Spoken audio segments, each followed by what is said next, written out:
Mizrahim, les oubliés de la terre promise, c'est le titre du dernier film de notre invitée, la réalisatrice franco-israélienne Michal Boganim. Bonsoir, merci d'être avec nous en duplex depuis nos studios parisiens. Alors on vous présente rapidement, Michal Boganim, vous êtes née à Haïfa en Israël, vous avez commencé par étudier la philosophie à Jérusalem, avant d'étudier l'anthropologie à Paris, et puis il y a eu l'appel du cinéma à Londres avec la National Film School. Mizrahim, pour ceux qui ne comprennent pas l'hébreu, eh bien c'est le nom donné aux Juifs des pays arabes émigrés en Israël et victimes, dès leur arrivée, de ségrégation. Un sujet qui a quasiment jamais été traité au cinéma. On regarde, si vous voulez bien, la bande-annonce et on vous retrouve tout de suite après.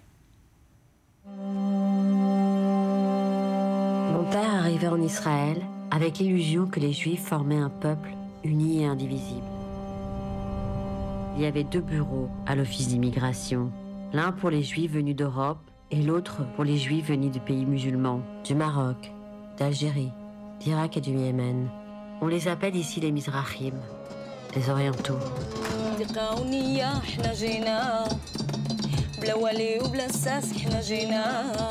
זאת אומרת, מאז ומתמיד ציירו את המזרחי כאלים, כטיפש. שהבנות צריכות ללמוד להיות מטפלות, והבנים צריכים ללמוד להיות מוסכניקים וחשמלאים.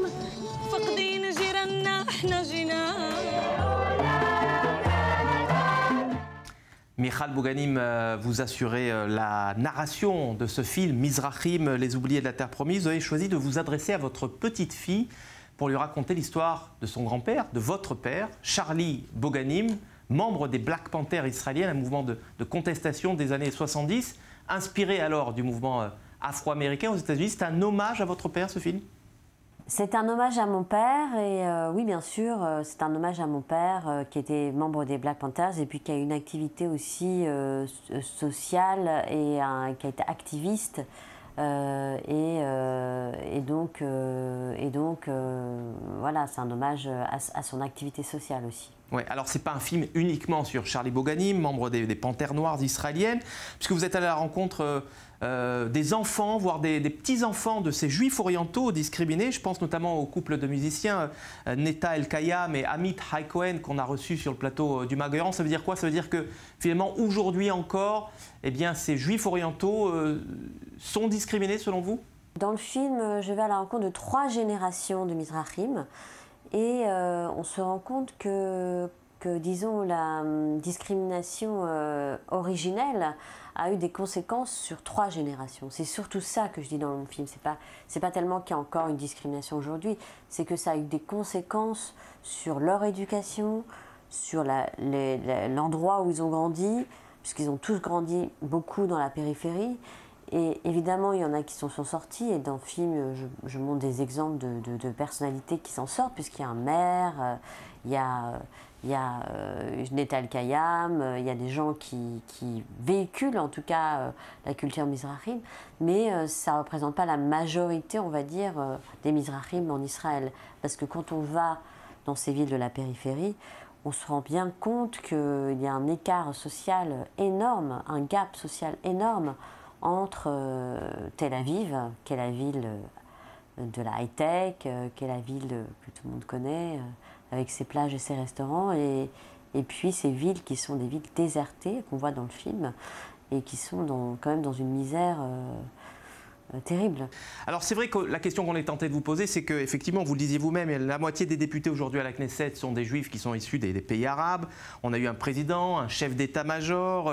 Est-ce que vous n'avez pas l'impression d'être un petit peu victime de ce qu'on pourrait appeler ailleurs, notamment à l'égard de l'Algérie ou de la France, victime de cette rente mémorielle?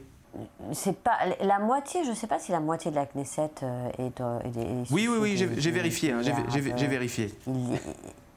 Ah, vous avez vérifié. Mais par exemple, ce qui est intéressant, c'est aussi de voir, par exemple, que dans l'académie, par exemple, 95% des profs dans l'académie sont des Ashkénazes.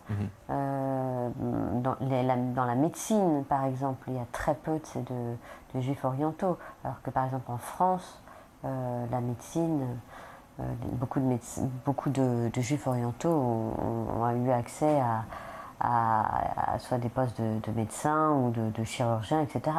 Donc il y a quand même des professions où, notamment statistiquement dans l'éducation, dans les universités, il y a beaucoup, enfin les Mizrahis sont en minorité. Ouais, ouais.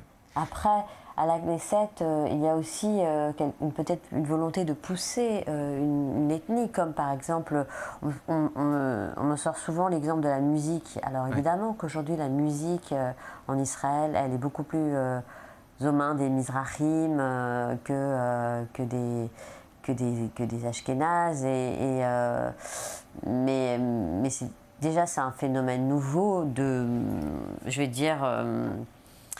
si vous voulez, la culture mizrahite, pendant très longtemps, elle a été considérée comme une sous-culture, et qu'aujourd'hui, elle est valorisée avec des gens comme Netta Al-Kayam, mais c'est quelque chose de totalement nouveau. Et c'est ce que je montre dans le film. Je ne dis pas qu'il n'y a pas d'évolution, mais quand Netta Al-Kayam, elle raconte que les chansons marocaines étaient pas entendues à la radio à son époque, quand elle était petite, et que c'était sa grand-mère qui les chantait, que l'arabe était quelque chose de méprisé. Elle l'a remis en scène avec succès, mais c'est quelque chose de complètement nouveau. Et c'est une nouvelle génération, en effet. Ouais. Le sort réservé aux Juifs orientaux est souvent évoqué par les Palestiniens pour dénoncer justement ce qui serait, selon eux, un racisme institutionnel d'Israël ou des sionistes. Pourtant, on n'a jamais vu des Juifs arabes et des Palestiniens unir leurs forces pour tenter de promouvoir la paix. Alors, il y a eu effectivement, avec les Black Panthers, il y a eu quelques contacts avec le mouvement national palestinien, mais aujourd'hui, force est de constater que les Juifs orientaux votent, par exemple, majoritairement pour des partis de droite. Comment vous expliquez ce paradoxe ? Alors, il y a plusieurs raisons, en fait. Tout d'abord, il y a eu un échec des Black Panthers qui a essayé, en effet, de se rapprocher des partis arabes, mais qui ont quand même eu une représentation à la Knesset quand ils se sont rapprochés du mouvement Matzpen, qui était un mouvement juif arabe.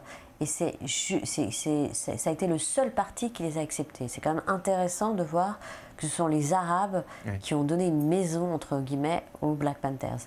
Et donc, ils ont été représentés. Donc, il y a ça. Ensuite, il faut quand même dire que, historiquement, les Juifs orientaux ont été discriminés par la gauche, et notamment à l'époque, c'était Golda Meir, et donc par le Parti travailliste. Et ils en gardent une rancœur historique, et leurs enfants aussi. Et si vous voulez, quand j'interrogeais ces Mizrahim et je leur disais mais pourquoi vous ne votez pas Parti travailliste, ils disent mais on ne va pas voter pour un parti qui a discriminé nos parents. Donc ça c'était la réponse générale. Et après, les dernières élections, le Parti travailliste était aux mains des Mizrahim. Il y avait Amir Peretz et Abekassis aussi. Et puis d'autres gens, ils ont essayé de se regrouper et d'être à gauche, de créer un mouvement à gauche. Alors c'est certes une minorité de gens dans le sens où ils n'ont pas du tout été suivis par la population, ni ashkénaze, ni mizrahite, puisqu'ils ont fait des scores très très très bas. Mais politiquement, ils essayent de s'organiser à gauche. Mais ne sont pas suivis forcément par la population. Merci Michal Boganim d'être passé nous voir sur le plateau du Mac-Orient. Je rappelle le titre de votre film Mizrahim, les oubliés de la terre promise, et c'est en salle depuis ce mercredi.